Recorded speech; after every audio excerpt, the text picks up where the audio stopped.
Hello, I'm Gordon Story, founder and director of the Dias We Care team, and I'm also a case manager at New Horizons.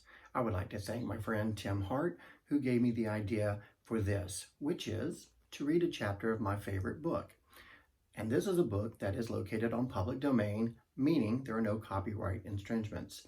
So today, I would like to read the first chapter of The Wonderful Wizard of Oz by Frank L. Baum. Chapter 1, The Cyclone. Dorothy lived in the midst of the great Kansas prairies with Uncle Henry, who was a farmer, and Aunt Em, who was the farmer's wife. Their house was small, for the lumber to build it had to be carried on wagon from many miles. There were 4 walls, a floor, and a roof, which made one room. And this room contained a rusty cook stove, a cupboard for the dishes, a table, 3 or 4 chairs, and the beds. Uncle Henry and Aunt Em had a big bed in the corner, and Dorothy had a little bed in another corner.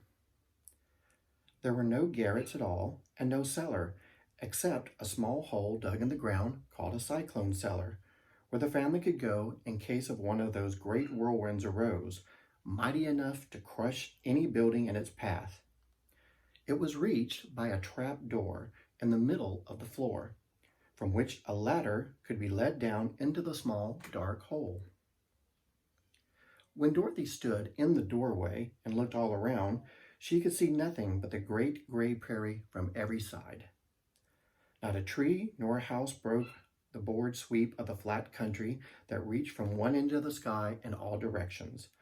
The sun had baked the plowed land into a gray mass with little cracks running all through it. Even the grass was not green, for the sun had burned the tops of the long blades until they were same gray color that could be seen everywhere. Once the house had been painted, but the sun blistered the paint and the rains washed it away, and now the house was a dull gray as everything else. When Aunt Em came there to live, she was young, pretty wife. The sun and the wind had changed her too. They had taken the sparkle from her eyes and left them a sober gray. They had taken the red from her cheeks and lips. They were also gray. She was thin and gaunt and never smiled now.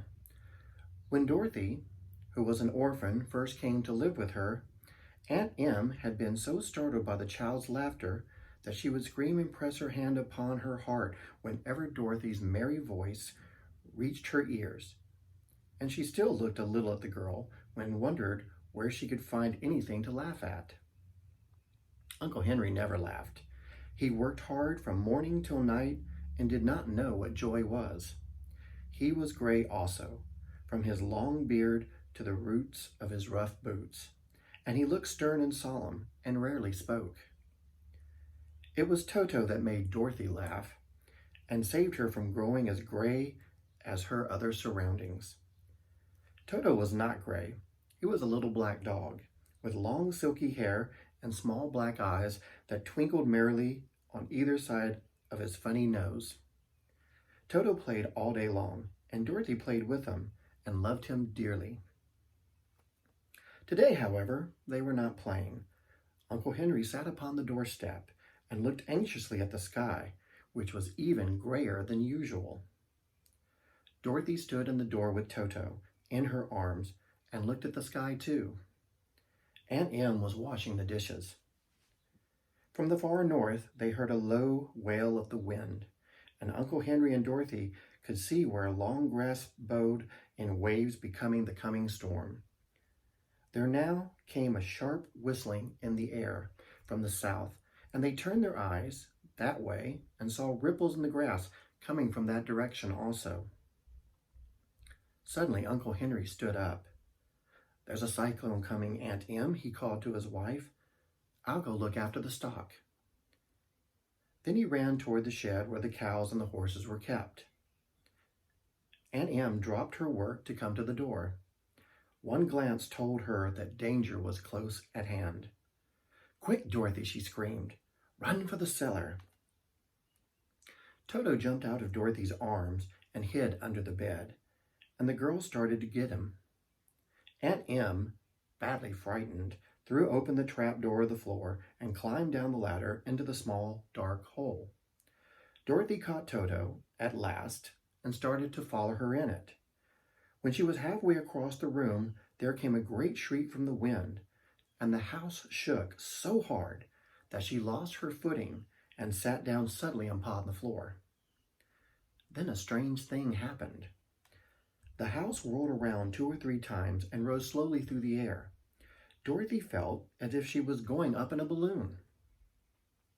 The north and south winds met where the house stood and made it to the exact center of the cyclone. In the middle of the cyclone, the air is generally still, but the great pressure of the wind on every side of the house raised it up higher and higher, until it was at the very top of the cyclone. And there it remained and was carried miles and miles away, as easily as you could carry a feather.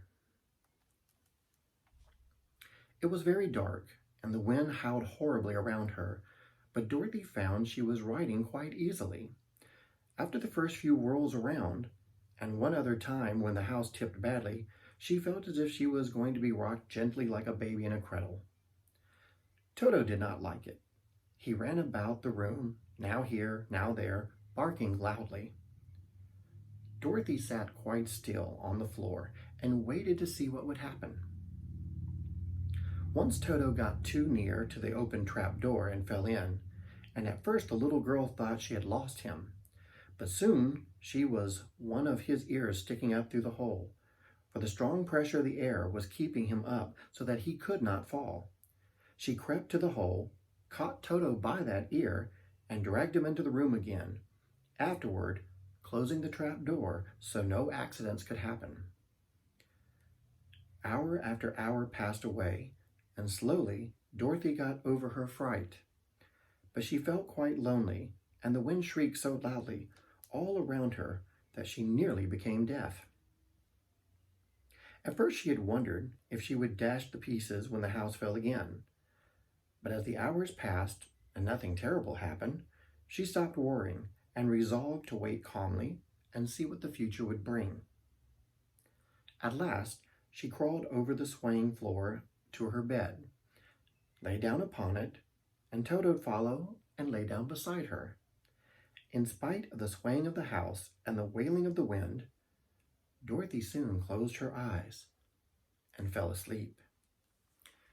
That is the end of chapter 1.